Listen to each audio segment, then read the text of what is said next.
বিসমিল্লাহির রহিম। প্রথমে একটু স্বস্তি দেই সবাইকে।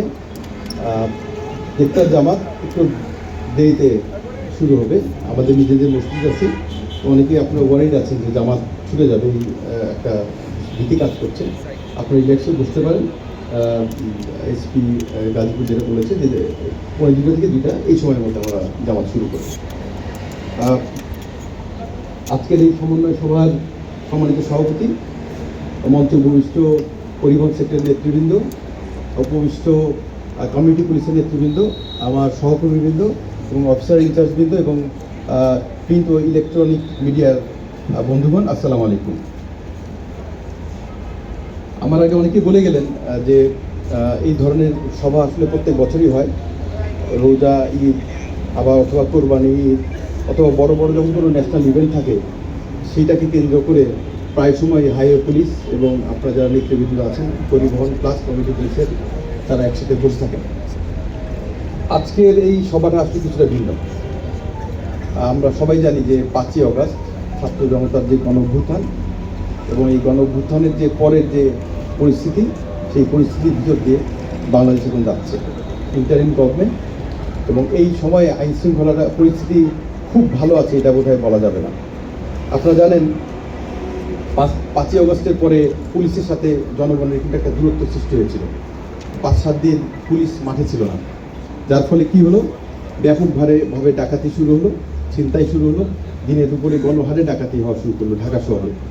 আমার মনে আছে যে আমি ডিআইজি হিসাবে আমার বাসায় যেহেতু গার্ড থাকে, রাতের বেলা আমার 2জন আর্ম গার্ড সহ আমাকে এই এলাকা টহলে বের হতে হয়েছিল। তো আমার যতদূর বিশ্বাস আপনার সবাই এলাকা টহল দিয়েছেন না, ডাকাতি প্রতিরোধে দিয়েছেন না।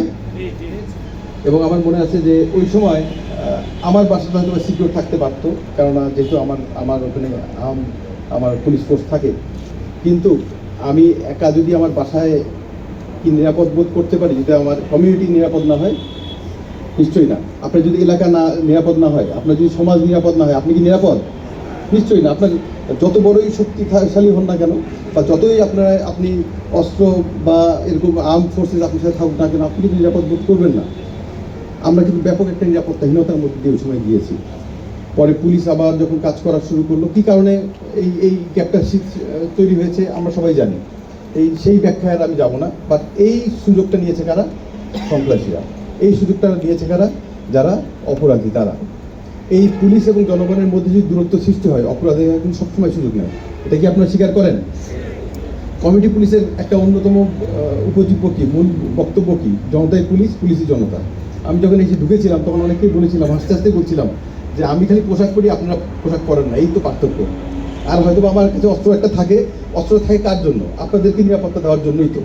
অস্ত্র তো অন্য কোনো কারণে থাকে না, আপনাদের নিরাপত্তার জন্যই। আপনাদের ভিতর থেকে প্রতিনিধি নিয়েই কিন্তু আমরা পুলিশ, আমরা কিন্তু অন্য কোনো জায়গা থেকে আসি নাই, এবং আমরা কিন্তু ক্যান্টনমেন্টেও থাকি না, আমরা থাকি আপনাদের সাথে মিলেমিশে, আপনাদের পরিবারেরই একটা সদস্য হিসাবে কিন্তু আমরা থাকি। এই সদস্যদের মধ্যে যখন দূরত্ব সৃষ্টি হয়, এই দূরত্বটাই কিন্তু গ্রহণ করে কারা? অপরাধীরা। আপনারা খেয়াল করে দেখবেন, আমার মনে আছে আমি তো কুমিল্লার এসপি ছিলাম 2007-8-এ, মানিকগঞ্জের এসপি ছিলাম, মানিকগঞ্জের প্রতিনিধিরা এখানে বেশ কয়েকজন দেখে ভালো লাগলো, পুরানা জায়গার লোক। ময়মনসিংহের এসপি ছিলাম।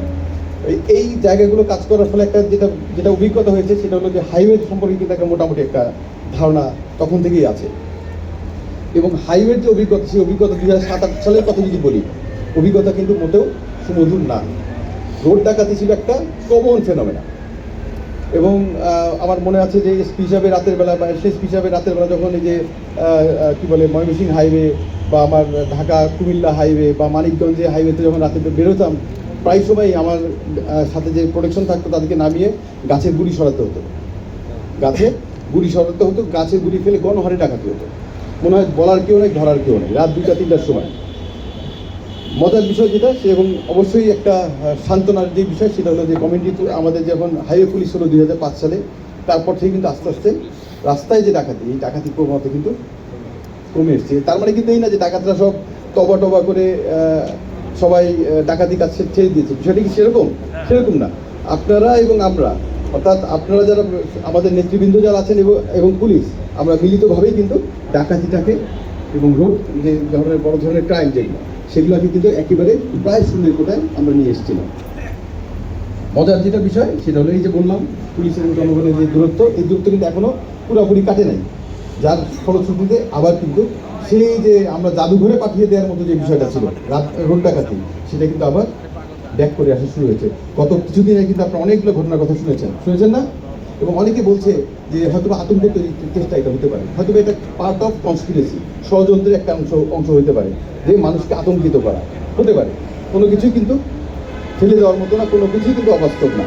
এবং মজার বিষয় যেটা যখন দেখলাম যে ইয়েতে কী বলে বাসে ডাকাতি হচ্ছে, সেখানে বাস ভর্তি লোক, তার মধ্যে আবার মহিলাদের শ্লীলতাহানি করার চেষ্টা করা হচ্ছে।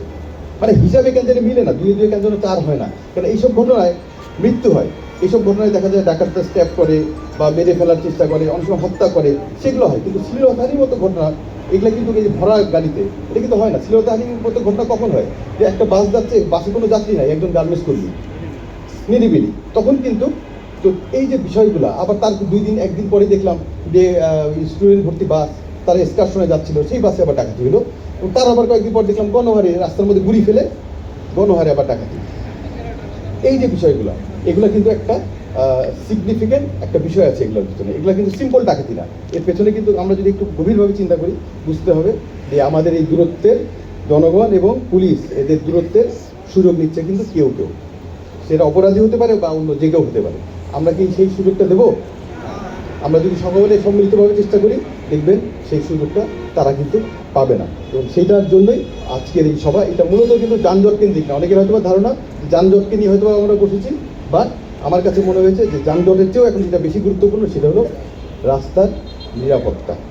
এবং আমরা পুলিশ ইতিমধ্যেই আমরা মিটিং করেছি, অনেকে বলছিলেন যে আব্বাস সাহেব বলে গেলেন যে জেলাগুলোকে নিয়ে মিটিং করা দরকার। আমরা কিন্তু ইতিমধ্যে এটা রোজার আগে করেছি, কেন আমাকে তৈরি হতে হবে রোজার আগে। রোজার সময় তৈরি হয়ে তো আমি কাভার করতে পারবো না, সময় তো সীমিত।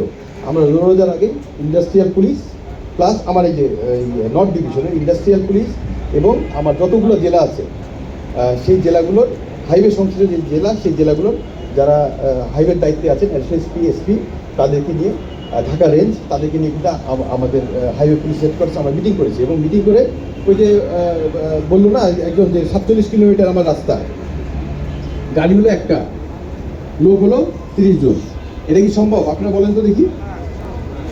বাট এটা কি সম্ভব করতে হবে? সম্ভব কীভাবে করতে হবে? আমরা যে জেলার যে এসএসপি বা এএসপি যারা এসেছিলো, এসপি যারা এসেছিলো, ঢাকা রেঞ্জের যে প্রতিনিধি এসেছিলো, তাদেরকে বলে দেওয়া হয়েছে আমার এই 40 কিলোমিটারকে আমরা 4টা ভাগ করে নিয়েছি। আমরা এক ভাগ দেখবো হাইওয়ে পুলিশ, আর যে 3টা ভাগ আছে সেটা দেখবে স্ব থানার জেলার থানা পুলিশ। এইভাবে যদি আমরা ভাগ করে নেই তাহলে কিন্তু এই ভ্যাকুয়ামটা থাকে না। কেন আমি 40 কিলোমিটার গিয়ে আবার 40 কিলোমিটার আসা, এর মধ্যেই তো একটা বড় ধরনের ডাকাতি করে ফেলা সম্ভব। আমরা যদি ওই ভ্যাকুয়ামটা দিই তাহলে ক্রাইম কোনোভাবেই কন্ট্রোল করা যাবে না।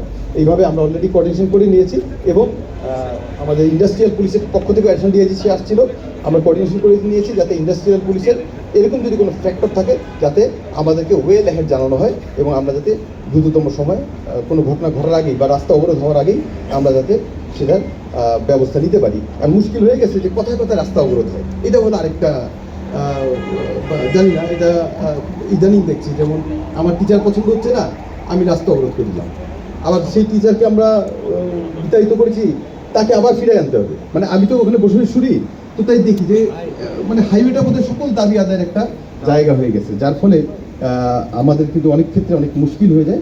তারপরেও আমরা সবাই সম্মিলিতভাবে যদি চেষ্টা করি, আমার মনে হয় আমি আমাদের সিকিউরিটি যে অ্যারেঞ্জমেন্ট, সেই অ্যারেঞ্জমেন্টগুলো একটু আপনাদের সাথে শেয়ার করি, যেই বিষয়গুলো আপনাদেরকে জানলে আমাদেরকে সহযোগিতা, মানে we will be on the same page, যেটা বলে না একই পৃষ্ঠায় থাকলে বোঝা